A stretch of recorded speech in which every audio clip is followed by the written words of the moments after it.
Hello, hello, hello, and welcome to the Pottervision podcast. The podcast where every 2 weeks, myself, Lukas, Kirkby, and another person from planet Earth, Tom Lawrenson, read or listen to the audiobook of a chapter of the Harry Potter book series, and then we discuss it with each other with a lovely rapport. This week we're on episode 114, and we're on chapter 19 of book 5, The Order of the Phoenix, The Lion and the Serpent. They've tricked you. It's a quidditch chapter. Tom, how are you? Grooming. Not dog grooming, but grooming of people. Philip Schofield has stood down from this morning. Yeah. Because he's been in a relationship which is not illegal with a younger man. And as we all know, Philip Schofield is 100 years old. But also about Philip Schofield, he's one of these men that looks quite impish. He looks like a child himself. He looks like a boy that became old. And in my family, we have always said, be aware of men who look like children. Yeah, definitely. So you're all right then, is what you're saying. You're doing. Me and you don't look like children. No, we don't. I look like an adult man. You look like an adult man. I don't think either of us could be mistaken for a child. No. Yeah, well. Or even teenagers. We don't look like teenagers. You have looked 53 since the day you turned 18. Exactly, yeah. Before that I looked like I was in my 40s, and now I look like I'm 53. Hey, but I look a bit younger. Cause I've had, I was about to mention, on the topic of looking youthful, it looks like you've had your ears lowered and then hired again because you've had a beard removed. Yes, well, Martina did this. It's quite good, isn't it? She's done a really good job. Yeah. Definitely. Yeah, she shaved my sides, and then we bought a new razor, and it's very good. And then she did like the longest one on the top, and then she trimmed my beard. But then it wasn't supposed to be this short, but she accidentally forgot to put the safety catch back on it when she was titivating my moustache, and she went oh, and then a big bit of my moustache came off. So then we had to make the rest of it match. So now I look like this. But you know what? That is marriage. Yeah, that is marriage. Hey, but you know what? I went to school on Monday, and it was as if it was the most shocking thing anybody could have ever done, judging by the reactions of the children. It was as if I'd like dyed my hair green or something. They were like, Mr. Kirkby, dein Haar ist geschnitten. I was like, yeah, mein Haar ist geschnitten. Like this. Yeah, mein Haar ist geschnitten. Get on with it. Mr. Kirkby, dein Bart ist weg. I'm like, yeah, mein Bart ist weg. Yeah, like, whatever. Yeah, dein Bart ist weg. But the thing is, what you fail, for the listeners, run to your computers and load up the video version of this podcast. Because this guy goes so drastically with his hair length, right? So he waits till it gets as tall as a tree, and then he gets it trimmed as short as a bush, right? Yeah. I go from a tree to a bush. I can't deny it. Well, it's just because I leave it for a bit. You go from being as hairy as Hagrid to as bold as Voldemort, may I say. Yeah. Well, that's what I said to Martina. I said, right now I'm as hairy as Hagrid. Can you please make me as bald as Voldemort? That's what I want. And I showed a picture of Voldemort, and I was like that, please. Put the picture up on the wall for reference. Let me say something. I saw an excellent meme once. Oh, yeah. You know, people take photographs into a barber's to be like, I want this. Yeah. This meme that was like, me in the barber's. What do you want? Oh, I've got a photo, if that helps. The barber's like, yeah, sure, let me see it. and it's a picture of Brennan. What's he called? The whale, the mummy. Oh yeah, Brendan Fraser. There's a picture of Brendan Fraser from The Whale, just crying in agony. I want that. That's funny. Oh, Despondently, you were like, Brendan, the whale, the mummy. The whale, the mummy. Brendan Fraser. Wait. That's serious, The Whale, the mummy. I know we've spoken about on this podcast before, but I kind of think people's infatuation with Brendan Fraser is a bit perverted. Do Have we you? spoken about this? No.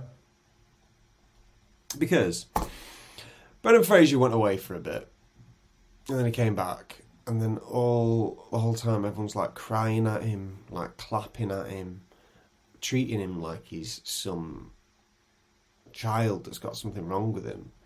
Yeah. He's doing great. Yeah.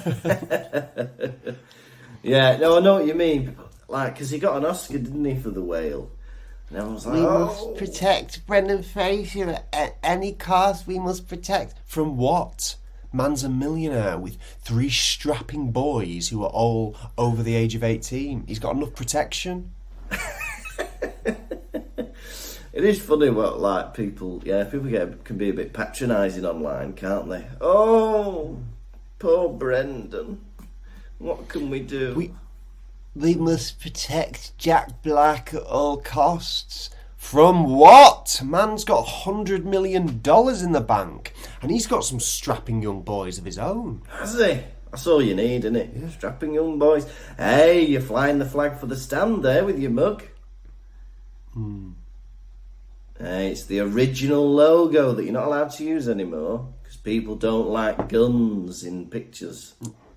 No, wasn't it? The guy told us that the artist bought back the image, and so they had to paint a new one, and the new one looks all... This boy's hands are all in proportion, but the new one's got big fat hands and no neck. He's got a little bit of an... Well, you can't see it, but... Yeah, it's covered in a little cravat, isn't it? Yeah. Bloody hell. Bloody Fraser. Yeah. I have just got back from the Isle of Mykonos. I spoke about this briefly on Double Vision. Yeah. Did I? You did speak about it in Double Vision, yeah. We started talking about Titanic on Double Vision, and to continue that on the main episode, we do so now. Titanic sank in pitch dark. Come on, Mykonos, Titanic. The connection's there, we don't have to make it for you. For years, people speculated as to whether the Titanic broke in half, and all of the people who were on the Titanic said Titanic broke in half when it sank, and all the people that weren't there said, no, it didn't. Titanic sank in one piece. We don't listen to survivors. You're insane. Yeah. James Cameron swims to the bottom of the ocean, and with his own eyes, he sees that the Titanic is in 2 pieces. The bitch broke in half. Yeah. Well, do you know what? Like, they were just going a bit too fast, weren't they, in that Titanic? Because No. I'm not, if I was in a boat, right, swimming around at normal speed, like with oars, and I bumped into an iceberg, I wouldn't snap in half. How fast are they going? I'd just like bump into it. I go, oh, bloody hell, iceberg. Better swim round that. Happy days. They must have been bloody going way over 70 to bloody smash a boat in half. What are you playing at? Well, if you don't understand simple physics, then I feel sorry for you. But to continue... What a reference to Wallace and Gromit talking to Russell and Brand. Oh, yeah. I don't think that was Wallace and Gromit. It was... Peter Sallis. Oh, it was him. What? Peter Sallis.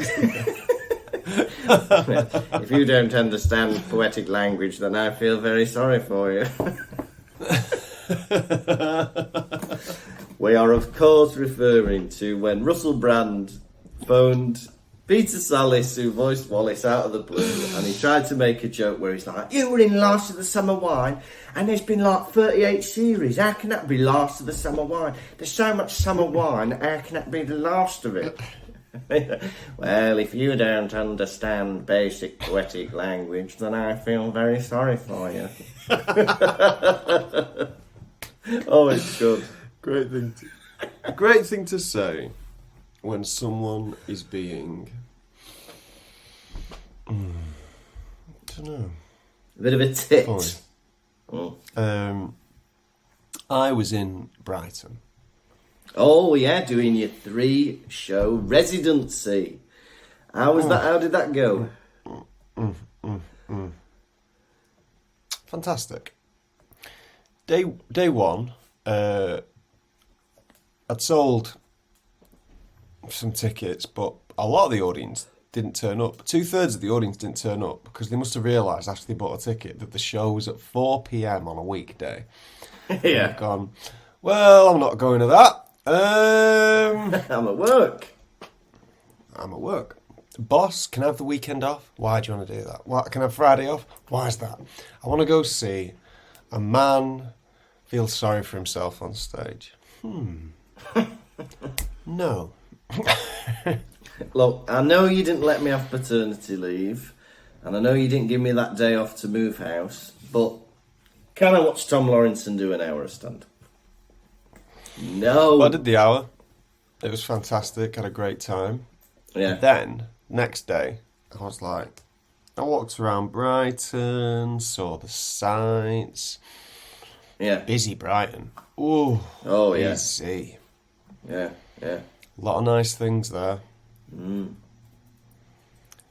Have you been in that library? It's Philip lovely. No, I got the announcement of Philip Schofield on my phone. Philip Schofield stepped down from this morning. That was a week ago. And then go and do the stand-up. People are a bit too giddy. Oh, so funny. Yeah. Show was sold out, right?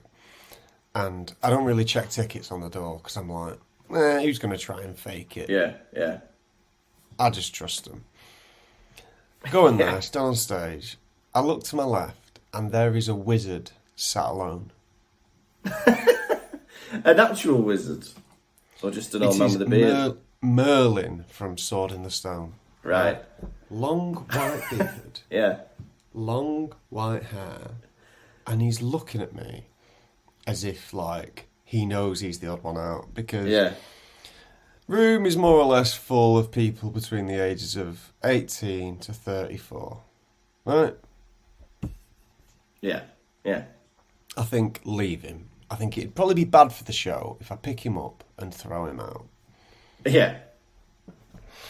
Because I've only advertised this gig on my story. So it gets to like 50 minutes in, and I just turn to him and go, How did you hear about this show? And he went, oh. Yeah. Because he'd simply walked in without a ticket, and I was like, come up on your For You page, did I? This guy didn't have a phone. Yeah. That's good. I left him alone. That's good. Yeah. Did the gig the next day. Do you know what's funny? I played, what did I play? I played Articulate with some Southerners after my gig. And I don't know if you've ever had this, but they mimic your accent. Oh, yeah. Yeah, sometimes, yeah. In what way? Mimicking my accent. As if I'm Scottish. No, I'm messing. But like, you know, like, I'd say something, I'd be like, oh, was there a drastic change? And they'd go, was there a drastic change? Yeah. Yeah. It's like, wow. Why are you asking that in Articulate? We're just having general conversation. Oh, right, yeah. What were you writing as I was telling that story, as you were going, yeah? I wasn't writing anything. I was just playing with my pen.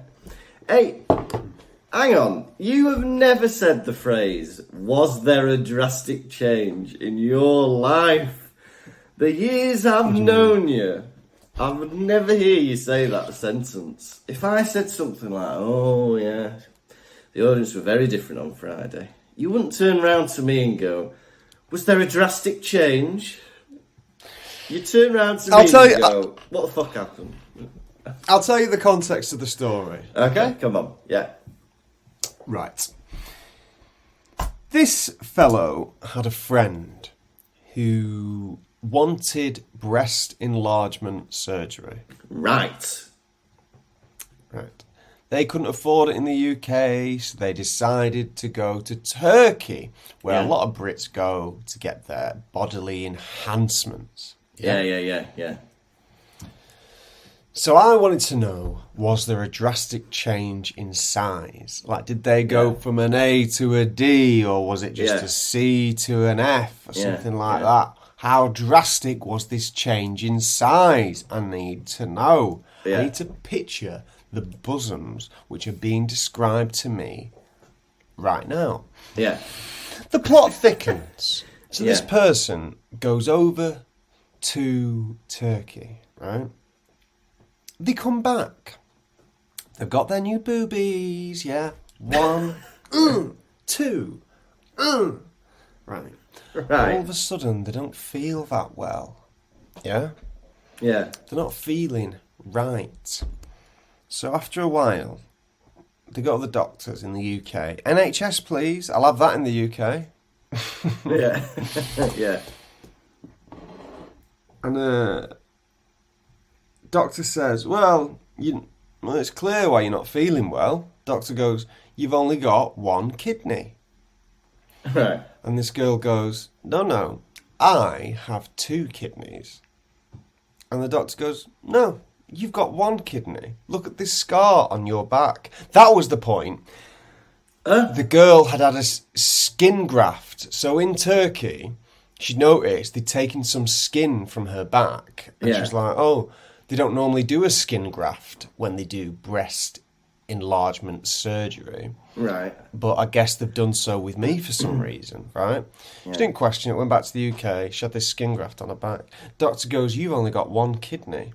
Yeah? She realises it wasn't a skin graft. They'd made an incision, these doctors in Turkey, and stolen her kidney. So she'd done this surgery, which she paid like $1.5 for to get like breast enlargement, and they've also stolen her kidney, which I think sell for £100,000. Jesus Christ. Bloody hell. So I they've don't know made what to say to 101. that. I'm genuinely shocked. 101,000 they've made now.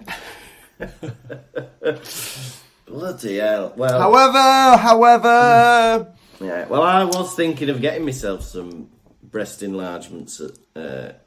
Not breast enlargement turkeys. Some breast enlargement surgery in Turkey. But that's put me off. Your story means that I'll have them done closer to home. racist. I'll pay the extra money. Hey, speaking Don't of this tar, topic... Yeah. don't tar all Turkish surgeons with the same brush, right? Yeah, all right. I insist that you go to Turkey to get whatever enhancement you want done. Otherwise, I will label you as a xenophobe, bigoted racist. I'm sorry, but that's just how I feel. Oh, God, what a predicament I'm in now. I either have to be forever labelled a bigoted xenophobe or go and have my breasts enlarged in Turkey. What a choice. I reckon we'll do a What's poll it on gonna Instagram. be? We'll do a poll, see what the listeners decide. What should I do? Maybe not do that for any new followers who might be stumbling upon the Instagram page, deciding whether they want to listen to the podcast and see that poll on the story. Don't like the vibe of this Harry Potter podcast. Hey, but speaking of breasts, I got confused by a story that was told to me in German, right? Because there are 2 very similar words in German. One of them is Buster, which means your chest, and one of them is Bruster with an R that means breasts, right? So somebody was telling me a story last week, and the story was that a boyfriend got scared because they were leaning on their uncle's chest, thinking that it was their girlfriend. And then the girlfriend walked in, and they got scared because they thought, well, who the bloody hell am I leaning on, right? But I got confused, and I thought that this person had confused their uncle's breasts with their girlfriend's breasts. And then I found it very funny, the idea that an uncle would have the same breasts as a girlfriend. Well, if they went to Turkey at the same time. Yeah, you never know. Might have been a 2-for-1 deal. Some people... 4 for 2. Oh, I've got 2 for 1, I've got 2 for 1, but I don't have any mates who want to get their breasts enhanced with me. So I'll ask my uncle. What do you think, Uncle? Fancy it?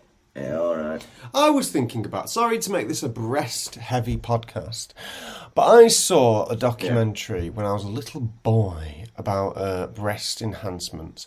And there was a man in America who was a heterosexual man who had a wife, who dressed like a man, had a penis between his legs with matching testicles, and he decided for fun to get a pair of breasts. Right, yeah. Yeah, he just got a pair of breasts and he said, I'll just have them for a bit. And I don't know whatever happened to that man, but what an interesting thing to do. People are mad, aren't they? Yeah. No, some people just want a big pair of shaking knockers between their shoulders.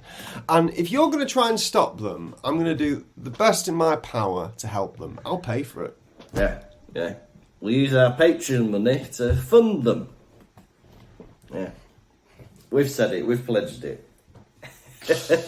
Hey, I've been continuing to do my German lessons. As I said on the Patreon episode recently, it is like being in the 70s sitcom Mind Your Language, right? Where everybody has these 70s opinions about about different cultures and the different sexes and all this kind of stuff, but it's all in good fun. We were doing a lesson about typisch Deutsch, right? And it was like, what are stereotypes about German people? Right? So we were going on about that for a bit. They like to drink beer. They like to eat sausages, if you don't mind me saying.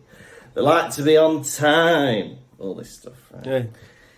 Well, but anyway, that's not the story. I guess I'm not German. You're not German, right?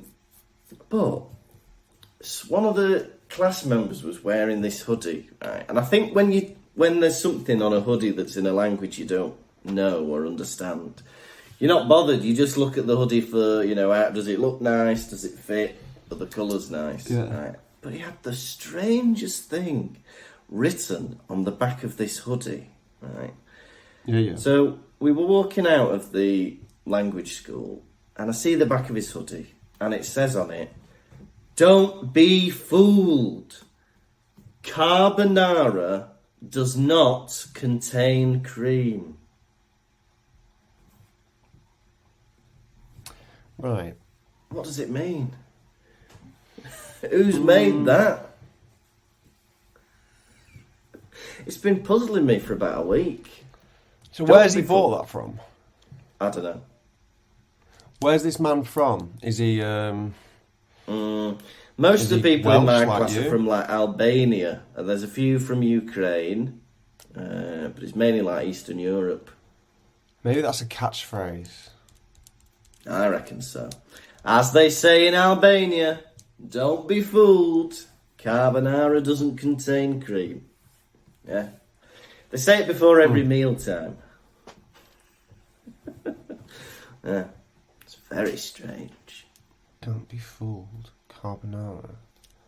It does, though. It does contain cream. Does it, though? Or is it just a sauce? I'm going to have to look it up. White sauce, brown sauce, carbonara HP, Harry Potter. What else have I been up to?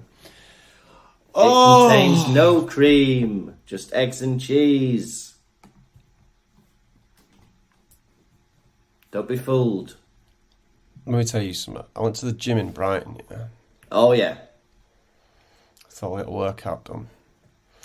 A man who was rhyming to himself. He was like speaking in like riddles.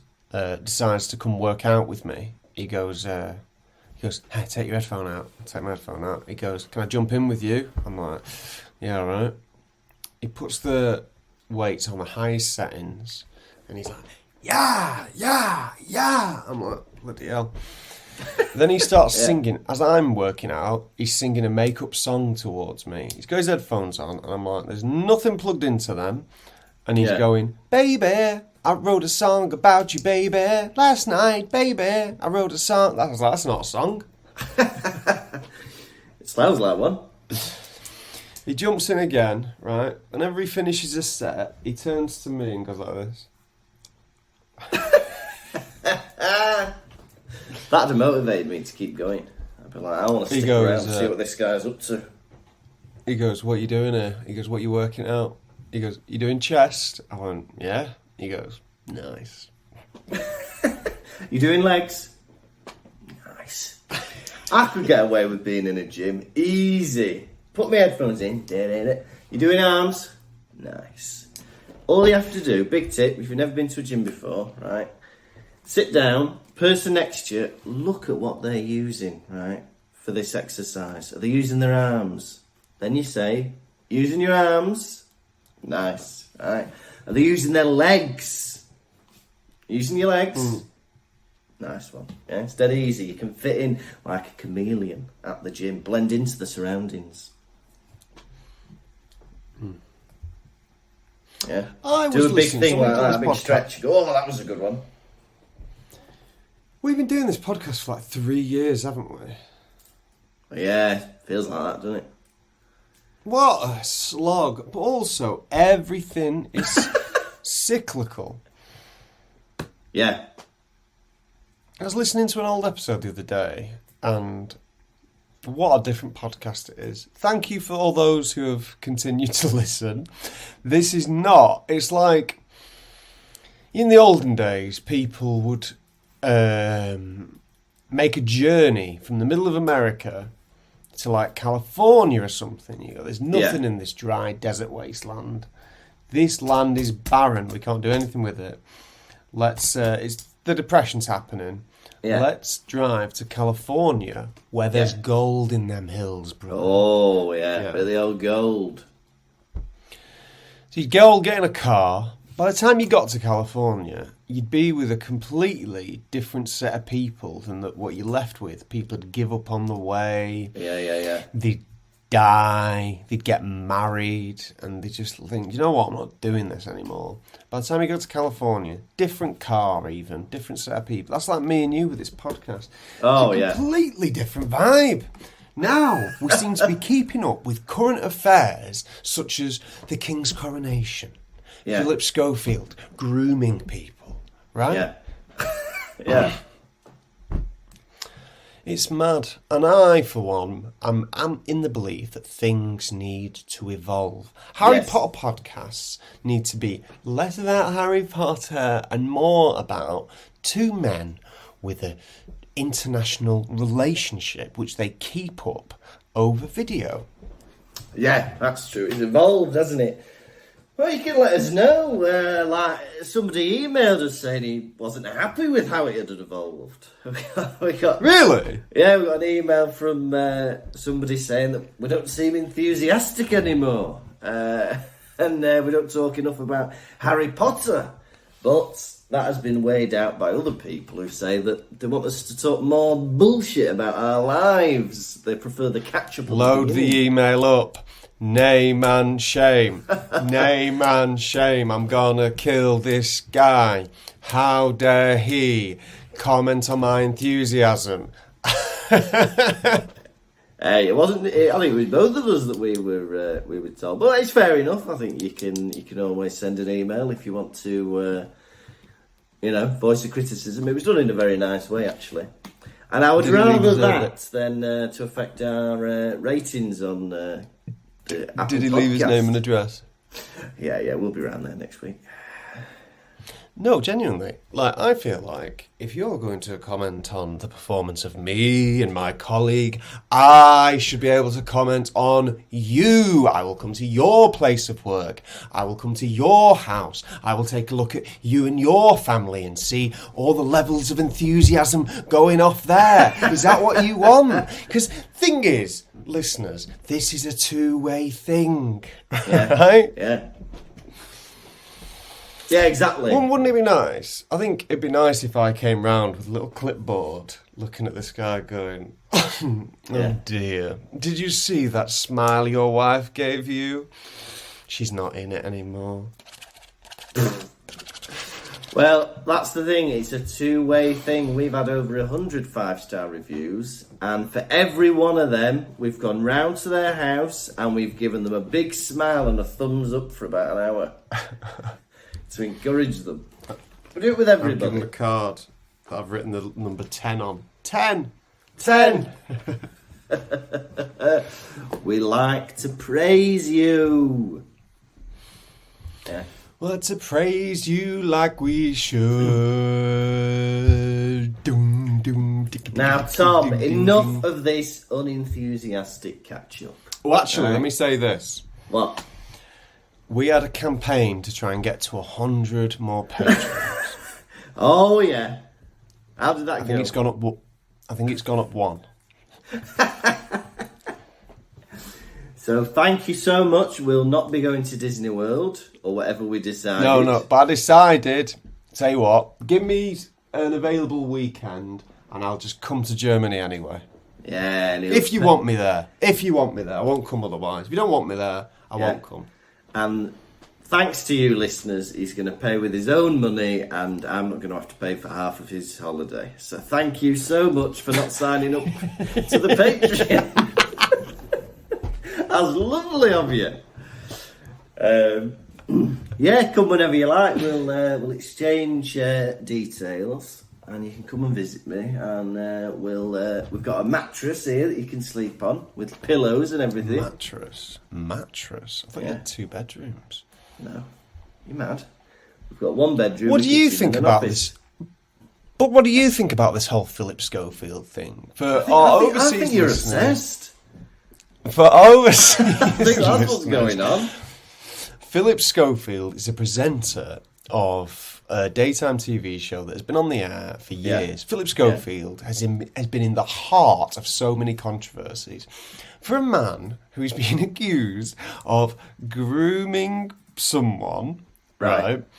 That's what he's been accused of. I don't know what the definition of grooming is. Why must he keep himself in so many controversies? I don't know when the Queen's funeral was, but everyone was queuing to get in line to go have a look at the Queen's dead body. Philip Schofield cut the queue. Mate, if you know you've got that in the back burner, that you're going to come under fire and have to resign from your job from seeing a family friend's son, maybe don't cut the queue to go see the Queen's dead body, right? Either don't see it all, or get in queue behind David Beckham, because he queued. Yeah. That's my advice for anybody that's ever done anything bad or, potentially illegal. Don't skip the queue anywhere. You're going to draw attention to yourself, especially for the Queen's body. Yeah? When bloody cameras are around and people are watching. But it's...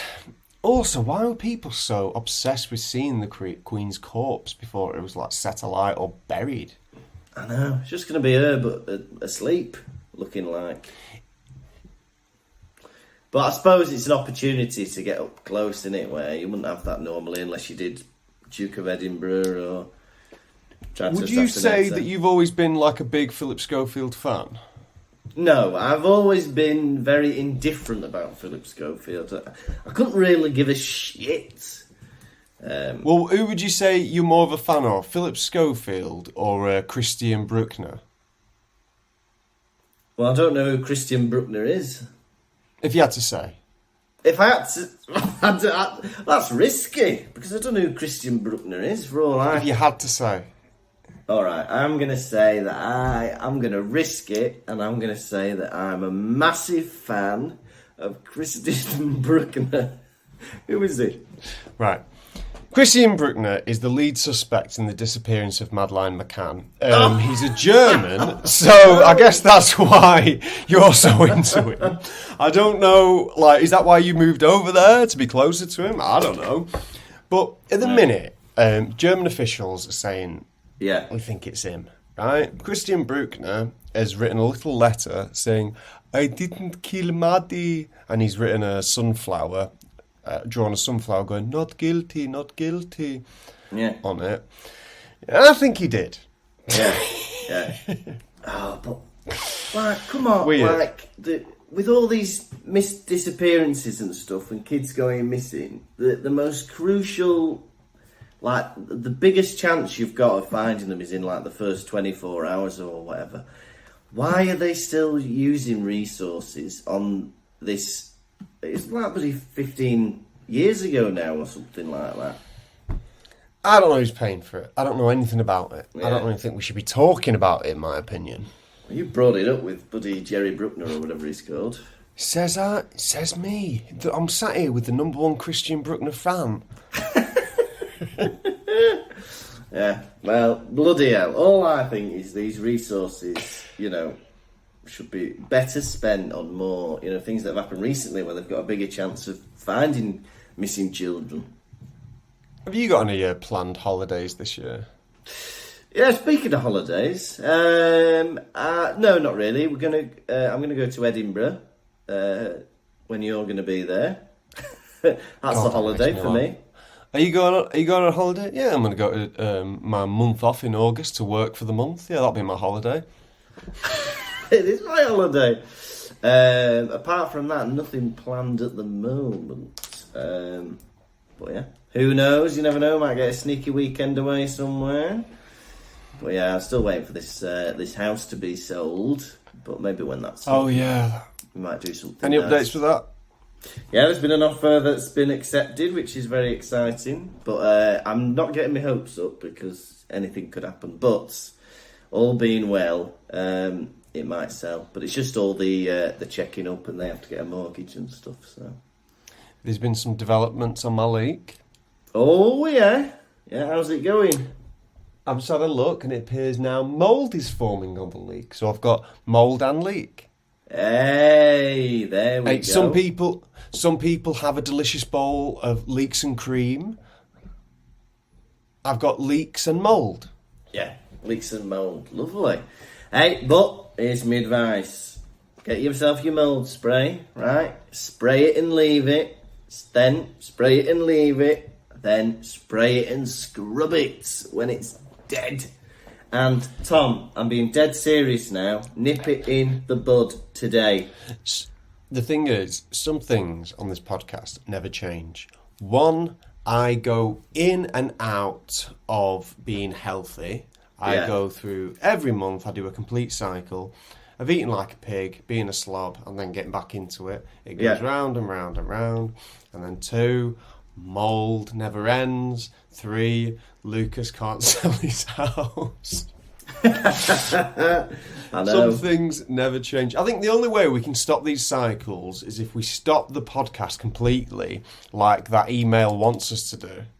Yeah, maybe it is like that. That once we stop doing the podcast, my house will be sold, your leak will dry up. All the little problems will go away. Yeah, Which is we've what gone down that to guy... fortnightly, and that's not helped. No. Yeah. No, we'll keep doing this forever and ever, just to spite that one guy who says we're two, what did he say? We're two ugly cunts who can't do a podcast to save our lives. Well, I don't agree with what that man says.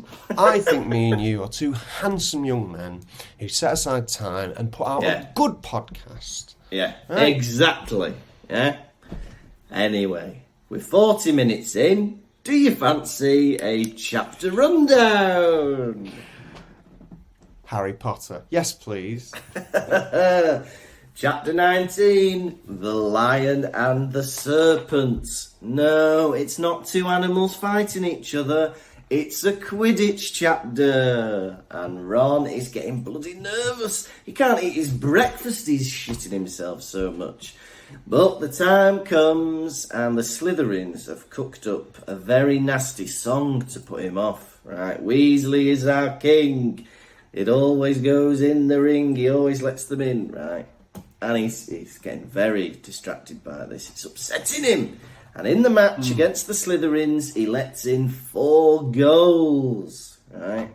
But because the rules of Quidditch are ridiculous, that doesn't matter, because Harry catches the snitch and Gryffindor win. Yoo-hoo! Malfoy's got a bit of sour grapes, starts, slagging off members of the Weasley family, starts slagging off members of the Potter family, and Harry and George Weasley decide to beat Malfoy to a pulp, right, within an inch of his life, if you don't mind. Fred tries to, but he gets held back by the 3 other members of the Gryffindor Quidditch team. McGonagall gives them a week of detention, but who turns up but Professor Umbridge? And she says, that punishment is not good enough. These 3 lads are getting a lifetime Quidditch ban, right? Everyone's pissed off, everybody's sad, and then later on in the common room, they're moaning about it, but then something nice happens. Hermione looks out the window and sees the big husk of Hagrid. He's back. And that was The Lion and the Serpent. What a chapter, Tom. Do you think so? What a bloody chapter. I loved this chapter more than anything I've ever loved in my entire life. Yeah, it was good, wasn't it? It was fantastic. Harry sat buzzing off his little secret. Oh my God, I'm in a secret club. I can't fucking believe it. Oh my God. Yeah. Everyone in this, only like 3 people in this room know about my secret club. Actually, most people in the school know about the secret club, apart from the Slytherins. We are mental. We are absolute nutters. I can't believe it. It's funny that they call it the DA. I'm in the DA. You in the DA? I'm in the DA. You in the DA? I'm in the DA. Because the DA, famously, for wartime people, is a haircut. Were you aware of this? No, I wasn't. What is that? A DA is where the back of your hair tapers into a point. Okay, yeah. And they call it, because it's called the duck's arse. Oh, duck's ass. Well, I always think of DA as district attorney. So in all these American cop shows or legal dramas, like, hey, we gotta call the DA about this. Freeze, you little freak. Walter, what are you doing? Isn't he the DA? Or the, what's his name? The brother-in-law. What does he work for? The drug... Is that the DA, the Drug Association? In Breaking Bad we're talking about. I'm sure he's from the DA as well. Harry Potter has formed a drug association to catch the notorious drug dealer Heisenberg, a.k.a. Walter White, he who must not be named. Right? Hank Schrader. Hank Schrader, right? He's part of the DA. That'd be good, Hank Schrader. Teaching them how to do self-defence, because, sometimes you might not have your wand handy, you might have left it in the car or something. DEA, Drugs Enforcement Attorney. Oh, what the that's hell? It's got an E in it, which is a drug. At the beginning of Breaking Bad, he's meant to be 38. Huh? Who is? Hank Schrader. Hank Schrader, that 60-year-old bloke? Get away. Oh, yeah. Dumbledore's excellent army, the DEA. Yeah. God, I'd be a nervous wreck. If I was part of a group that was a secret organisation under under Umbridge's nose, knowing what she does in punishment with this bloody making your arm bleed and the back of your hand bleed, I'd be shitting myself. Because she knows magic. Surely she knows the school inside out. I'd be scared. I don't think I'd be able to keep it together. I would. I'm really hard. Yeah, you are really hard, that's true. Hey, but there's a cool idea Hermione's come up with, where she's given everybody a galleon, a magic galleon, that instead of a serial number on the back of it, it will change automatically to the date of the next meeting. I thought that was a cool little trick. Hermione, you're a genius. What more do we need to say? Why is she not teaching them? Like, Defence Against the Dark Arts, right? I don't get why Harry is teaching all of the lessons. They should spread out the workshops, right? 1 week, Harry does Defence Against the Dark Arts. Next week, Hermione does some more advanced spells. 3rd week, Ron teaches how to be a twat. Harry's lessons. Right, today I'm gonna teach you all how to lose your temper over nothing. Oh. Again, is it? Right, it's today's lesson. I'm going to teach you how to let anything bother you to the point where you lose your cool and start running your mouth or casting spells willy-nilly. Right, and next your Patronus. Think of happy thoughts, please. Well, I just got bloody angry for 6 weeks. How are we supposed to make a Patronus come out? When's Mrs. Hermione coming back? I like her. My name is Mrs. Granger, thank you. Mrs. Hermione is my mother. What was I going to say? Yeah, so this coin thing alerts you when there's a new thing. Yeah. And text can appear on it.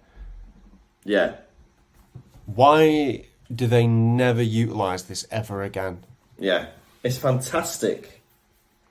So basically, why can't Hermione give one of these coins to, what's he called? Sirius Black. Yeah, Sirius Black. If a message could appear on the coin, it's like she's invented text messaging, or at least a beeper, hasn't she? Yeah, oh yeah. Why don't they just give one of them to Sirius Black, and then they can text him whenever they want? Or even in the Deathly Hallows, where Hermione and Harry get split up from Ron, why don't they give... Then they'd never get split up again if they had one of these. Oh, come on, use your head. Why is Mrs. Weasley sending a howler? That's going to cost loads in postage and packing. Just give Ron a coin that you can edit a message. I'm pissed off at you for crashing the car. Sorted. And it goes hot when you've got a new message, like a notification. For God's sake. Speaking about messages and notifications, I've got a bone to pick with you. Right. What's this? We recorded our Double Vision episode last week, right? And if we ever have a break, like going to the toilet or, we have to go out of the room for a second, what we do is we leave both of our cameras rolling, right? Yeah. So that when we edit it, it's all still synced up and we don't have to resync it up when we come back, right? So, last week we were recording a Double Vision episode, and Tom says... Good chance whatever this is going to get cut out. Go on. Tom says, I need to go to the toilet. Right, so we go, all right, you go to the toilet. So he hangs up, and we have a break. Right. When I'm editing it, I get to see the camera, right, before we call back, right. So, to be fair to Tom, he hangs up and then he goes to the toilet, right? And on the other side of the screen, you can see me waiting patiently for him to come back, right? Then he comes back from the toilet and he's talking to himself and he's going, da-da-da-da. He goes, right, just a few minutes on my phone now before I ring him back. And then he gets his phone out and he's scrolling through, looking at things, and you can see me on the right-hand side of the screen, like that, waiting for him to come back.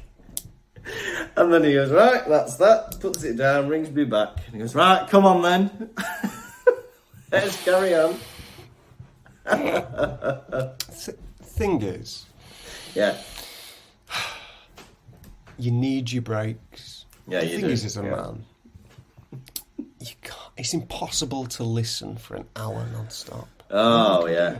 Yeah, I've zoned out a couple of times in this one. I swear I made a coffee as well. Yeah, you did. You made yourself a coffee. You did bloody all sorts. There's me thinking you've got like a bladder infection or something. Why would you think I had a bladder infection? Because I needed to urinate once over the course of an hour? No, the fact that you having a wee took 10 minutes. Oh. Yeah. It's meant to be a family podcast and you're bringing up urination. Sorry. They're on about... So Ron is getting nervous about this Quidditch match, right? And they're saying, oh, come on, you're amazing. What did you do last time? Right. And this story about what Ron did is the most bullshit story I've ever heard. Later on, it turns out it was an accident. But even if it was an accident, this never happened. They were like, oh, yeah, once he was hanging off the broom with one hand and then he saved the goal, but kicked it so hard that it flew into the opposite end's goal, the quaffle. Right. That is bullshit. Nobody can kick a ball that far, right? That quaffle is not magic, it's just a leather ball. How has anybody booted it the full length of a Quidditch pitch, which is enormous, and it landed in the goal? That is just some bullshit that they're telling people that isn't true. I'm not having any of it. What, you've never done that? No. Have you? Yeah. Have you? You've hung off a broom and kicked a quaffle all the way to the other end of a Quidditch pitch into the ring. I don't want to brag, but yes. Well, do you know what? I put my hands up then, I was wrong. Sorry about that, everybody. I admit it. Right. Well, but Ron, he's getting affected by all this trash talk. He needs to be like desensitised to it. He needs to watch some of these like pre-boxing match trash talk videos. You know where they all sign the contract and then they have to stand next to each other like that, with their noses touching, like they're angry with each other. That's not mean. You should start Pottervision matches. Pottervision matches. That's what I call our shows. It's a match. Who's going to win this one, me or him? We should do that. Get ourselves weighed up. Aren't they completely naked when they get weighed? They go behind like a screen, don't they? Why do they do that? Just do it in your shorts. They do not get completely naked. I thought they did. You've thought that. You've seen a picture and your mind's gone wandering, and you've assumed they get completely naked. I thought they did. Yeah, maybe I've seen a picture of them behind a screen where you can just see their head and their legs. I thought, do you know what's funny about Harry Potter? But why are they behind a screen then? What's the point in being behind a screen? I thought that was to cover up their bits. They're wearing underpants, and what's covering their bulge is the scale itself. Is it? Well, I'll have to look that up later. Dirty boy. Do you know what's interesting about Harry Potter fandom? Oh, yeah. Is the theories. So, readers come up with theories, and they think they're, like, true. Do you know what I mean? Yeah. They think just because they've come up with it makes it true. Yeah. Like, nowhere in the... Does it say in the books that the Dursleys were mean to Harry because Harry's a Horcrux? No. People just like to make that up, don't they? People love saying that. So I did a video the other day, which I'm doing an impression of a deleted scene from Deathly Hallows, yeah? Yeah, very good, by the way. It was alright, no one really gave a shit about it, so almost deleted it. But let me tell you this. Yeah. Put it on the Pottervision page. Alright, someone comments on my video. Yeah. Being like, the Dursleys were mean to Harry Potter because Harry Potter's a Horcrux. And I was like, if you're going to come up with theories, here's my theory. So there's a new evacuee theory. Yeah. I said that Vernon was mean to Harry because Vernon was an evacuee. Right. He went through so much WW2 trauma that he never recovered from it, and now he takes it out on Harry. Yeah. Hey, that's a good theory. I I think it's a great theory. It's just as useful as the Horcrux one. Yeah. Bloody hell. I remember I once played an evacuee in a film. It was like an independent film, and I just had to sit in a church with a little parcel, and I got picked up by a random family. It was very fun, getting dressed up. I've dressed. I think hand up as well. I've had to dress up as an evacuee as well. We've all done it. Why are they making British children born after the millennium dress up as evacuees? I know. What does it all mean? What's the purpose of that? What are they getting out of that? Yeah. That's what I want to know, and that's what you want to know. Let us know. They go into November. I'm pretty sad there's no Halloween episode in this book. Hey, but I tell you what, my granddad was an evacuee, and that's why I'm from Wales, because he was from Liverpool originally, and then he got moved to the countryside of North Wales to avoid those bloody bombs. Yeah, that's where he met me grandma. Years later, of course. Had he come to Blackpool, I'm not sure he'd be alive. No. Bloody hell, I wouldn't like that. Two lads from Blackpool doing a Harry Potter podcast. I like our diversity in culture. That makes the podcast more eclectic and interesting. Yeah? From completely different backgrounds. Yeah? I'm from Wales, he's from Blackpool. Do you ever think that Lee Jordan... I don't think things are happening as quick as Lee Jordan is narrating. No, I don't. I think he's talking utter rubbish half the time. Because it's like, pass to thingy, thrown to thingy. I don't think things can be thrown that fast. I don't think thingies can be thrown that fast. He's like, buddy, I don't know if he's going from a script or if he's just like, buddy, going off impulse, just saying whatever he thinks. Right, sit down now, Lee. You need to calm down. Talking rubbish like that. But, I think he's bloody talented, though. I think he could have a career in commentary, Lee Jordan. He's very funny. Very entertaining. Hey, but you've missed a kissy wissy. Hermione gives Ron a kiss on the cheek, and she doesn't give Harry a kiss on the cheek. She gives Ron one. I've written a note about this. So these two are friends, are they not? Yeah, they are friends. Plutonic, would you say? Yeah, platonic, yeah. Anyway.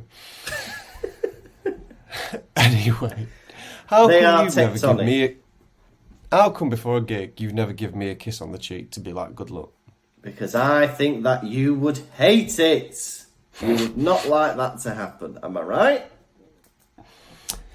Listen, we've got to try it out, then we'll know. All right.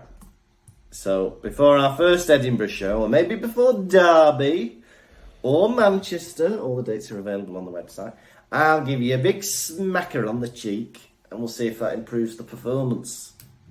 Can I just say, the idea of that, I'm not going to like.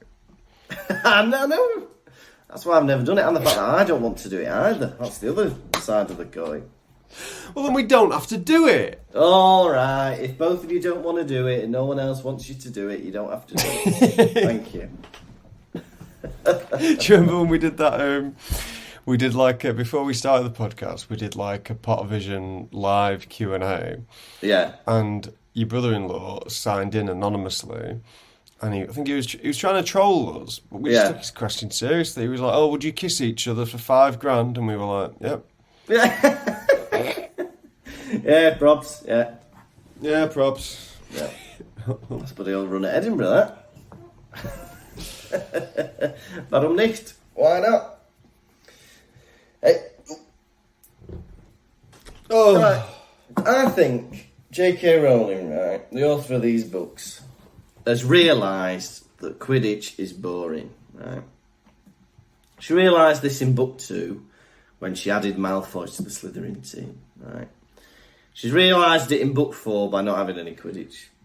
And she's realised it in book 5 by adding Crabbe and Goyle and Ron to the Quidditch teams, right?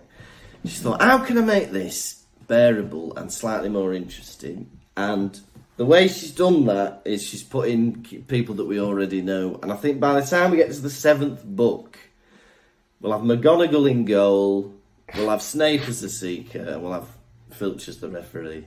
Because how else is it going to get more exciting next time? Justin Finch-Fletchley will be a bludger. Exactly. Justin Finch-Fletchley will be a bludger. Because the problem is, as they get older, this is Fred and George's last year, so they've got 2 beaters to replace them with. Nobody's interested in bloody Kenny and Kenda from second year. Do you know what I mean? So... You know, it'd be great if they just did another... You know, they put Harry on the Quidditch team in first year. Yeah. They got another first year on the Quidditch team. I just replaced Harry. No, not even replaced him, but been like... Yeah, we always do that. Now, a beta is Colin Creevy. Here he is. It's Dennis Creevy. Yeah. So, I don't know. I think we're clutching at straws here, keeping these Quidditch chapters interesting. And, dare I say it, I think they're leading into another one, because Ron has had such a disastrous match that I feel like there's going to be another match where he does better later on in the book. So God help us when that comes round. The trick Can I just say, I have really enjoyed this episode. I think it's been a really nice laugh and a chat. It's been bloody lovely, hasn't it? Well, I'm only about a third of the way through my notes. I don't know if you're trying to wrap up. I'll tell you what. Another thing about Quidditch, right, that I'm going to bring up. Right. So, it says, Madam Hooch blew the whistle, and then Ron started racing towards the goal. So they all start from the middle. Why don't the Quidditch players... Why isn't the goalie already waiting in goal? That seems ridiculous. If he's in goal, why has he left the goal? Yeah. That's not good. You're the goalie. Get in goal. There we go, thank you. Now, after the match, so Gryffindor win, and Malfoy's a bit pissed off, right? So we start slagging off everyone, and he's like, "Oh, did you like my poem? Did you like my song, Potter? Talking about Weasley being our king. We did want to do something about his mother, but we couldn't think of rhymes for fat and ugly." Right, Draco Malfoy. Fat is the easiest word in the English dictionary to rhyme with. Cat, sat, mat, bat, pat, nat, tat. There's so many. And ugly, you could have said smugly or snuggly. Yeah? Fat and ugly, twat and smugly. You got loads. Lovely rhymes with ugly. Yeah. Yeah. Rugby. Rugby. Bubbly. Bubbly. Cuddly. Cuddly. Muggy. Muggy. Hug me. Hug me. Bugsy. Yeah. Druggy. Dug me. Drug me. Mug me. Plug me. Unplug me. Roughly. Doubly. Comely. Gruffly. Joanna Lumley. Joanna Lumley. Mucky. All of them off the top of his head, listeners. He's a rhyming genius. Fuck me. Yeah. He should be on one of those rap battles where you have to take the piss out of people in rhyme. Mrs. Weasley, I think you're so ugly, I want you to fuck me. There we go. Come on, Malfoy, why didn't you sing that? Why didn't you come up with that one?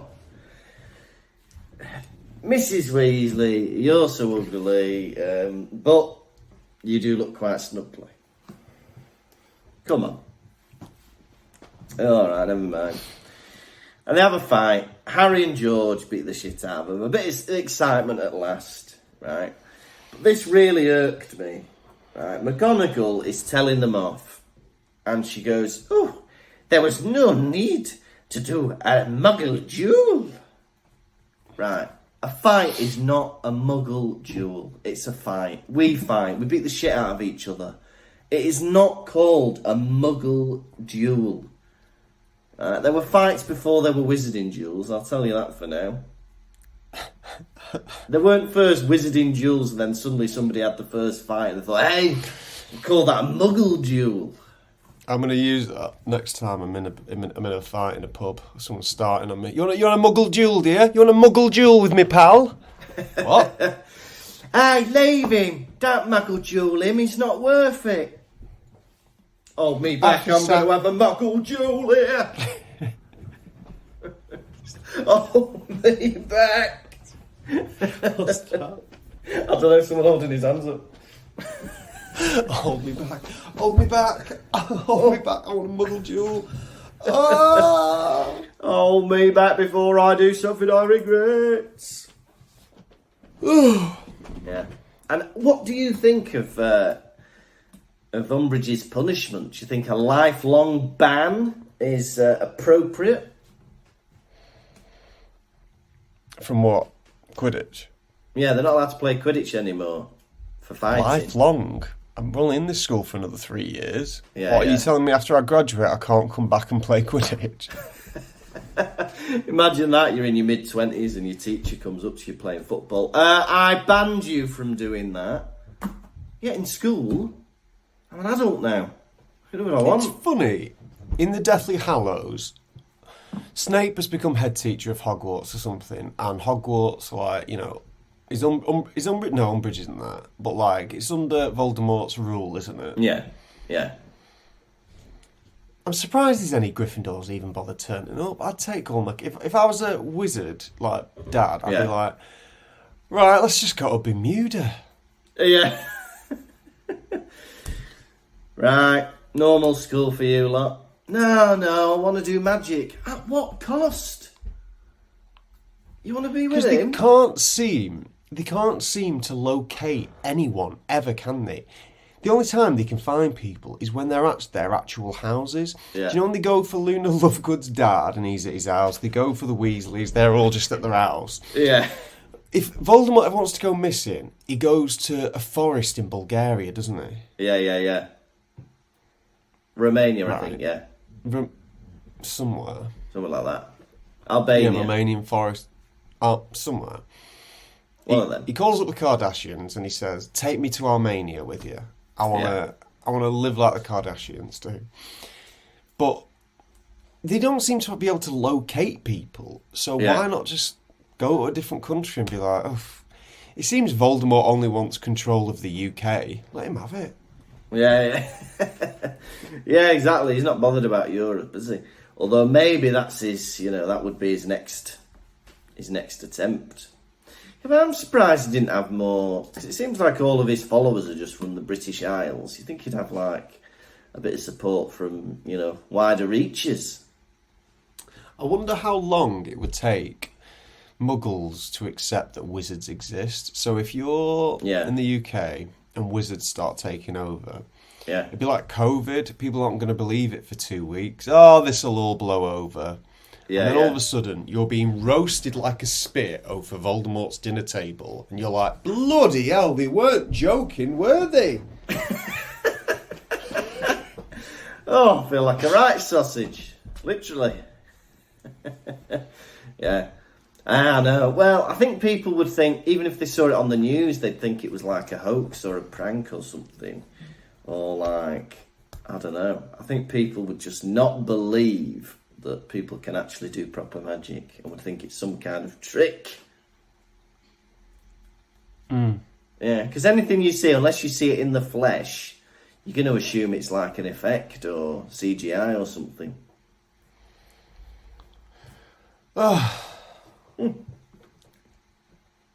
So they've been banned from Quidditch, right? And Ron, Harry and Hermione are moping in the Gryffindor common room, right? Ron's let in 4 goals and he goes, this is the worst I have ever felt. And Harry says, join the club. Cedric Diggory died last year, lads. Have a bit of perspective. You've let 4 goals in. You're not allowed to play sports. Yeah, well, what can he do? Nothing. He's dead. So, stop your whining. Get to bed. Hagrid's here. Yeah, they've got over that quickly, haven't they? Bloody hell. Bloody hell, that's the worst day of your life. Shit that's happened to you, lad. Anyway, you excited that Hagrid's back?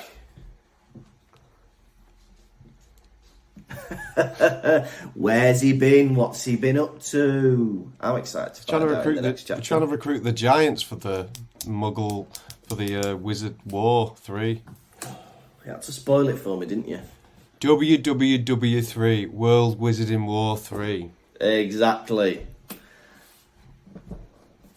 Now I'm finished. What a bloody chapter. How many returning Giants out of 3 are you giving this chapter? Out of 3, I am gonna. It was Quidditch, but it was all right. They made it a bit interesting. They've got Crabbe and Goyle in the team. They've got a fight happening. But out of 3, it's very hard to rate it with only 3 returning Giants. I'm going to give it a 2 returning Giants out of 3.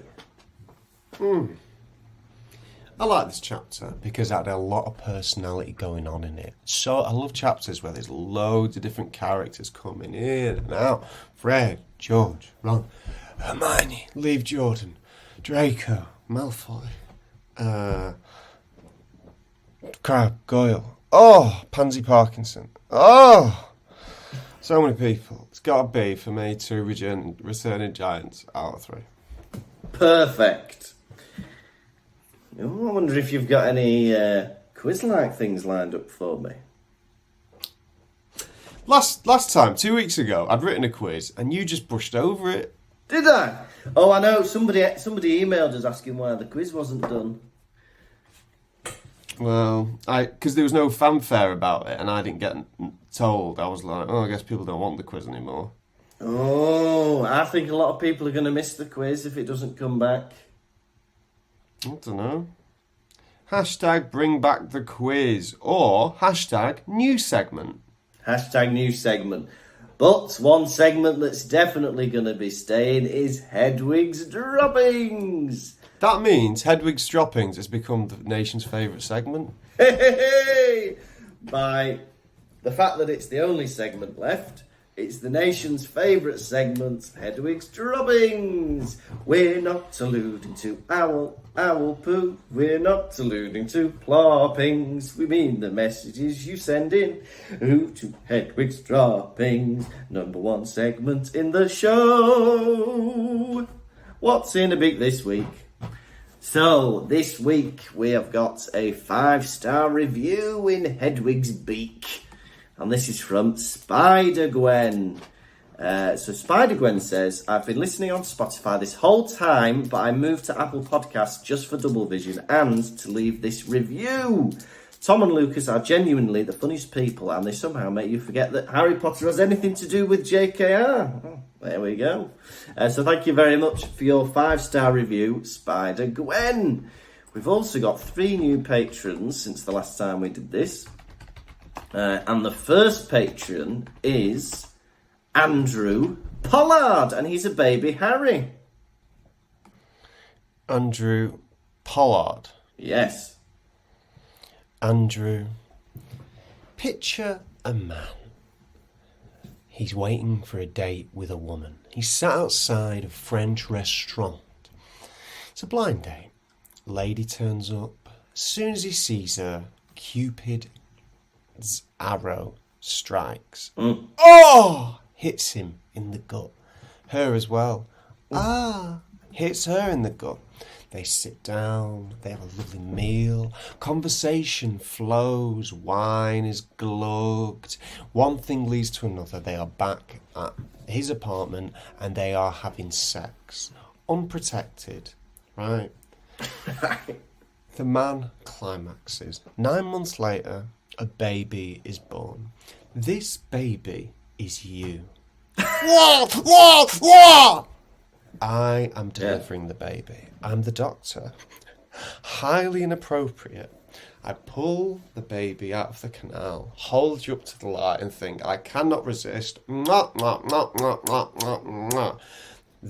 man and woman take the baby off me and say, that was inappropriate, that was not for you to do, I say, well, that doesn't matter. I'm the doctor. So do you want the baby or not? They go, you do not have that jurisdiction to take that baby off us. I say, watch me, buddy. I can take any baby off anyone. Just watch me. The nurses look at the people and go, he can do that. They go, fine. Lovely. So thank you very much, Andrew Pollard. We've also got another baby Harry, so it's a big welcome to Sarah Roberts. Sarah Roberts. You are a baby lamb. Oh, yeah. You are suckling at your mother's teat. Your mother is a sheep, okay? This sheep has a big sheep udder bulging with sheep milk, and you as a lamb are ecstatic. Alright, this is your favourite meal in the world. Farmer comes along and goes, what a fat little lamb. I shall take this lamb for slaughter. Right? He grabs you by your hoof and takes you into his slaughterhouse with his big knife, ready to kill you. I am the farm boy. I see the farm about to do this, and I see the milk dripping from your mouth, and it reminds me of me. I love a nice big pint of milk. Yeah. I take a pitchfork, I come behind, and I kill the farmer. You are released. I catch you by the same hoof before you go and throw you back to your mother, wipe the sheep milk from my mouth, and we're done. Fantastic. So thank you very much, Sarah Roberts. And finally, we've got a new baby Harry, and it's Ollie Collins. Ollie Collins. Ollie Collins. You are a baby monkey, a cheeky little monkey swinging in a tree.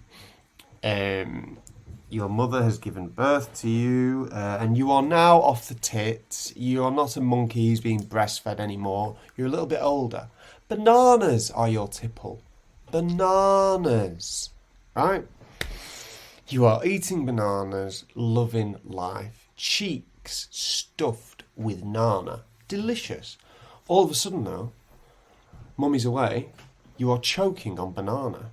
I am at this zoo, and I am leaning into the enclosure, watching you choke on banana. You're about to die. So I smash the glass of the enclosure. Whoa! Climb in, give the Heimlich manoeuvre to this little monkey, which is you. You cough up banana. Right? I mush it up a bit more. Put it back in your mouth. You swallow it soundly. I hold your head and, do you know what? This is a monkey. What are they going to do? Kiss on the lips. There you go, Ollie. And thank you so much for supporting us. We're actually going to offer a free trial to Patreon. That's the exciting thing we're going to try out to get people tempted to join. So you can join for a free 7-day trial to Patreon, and you can see a few things that we've got to offer.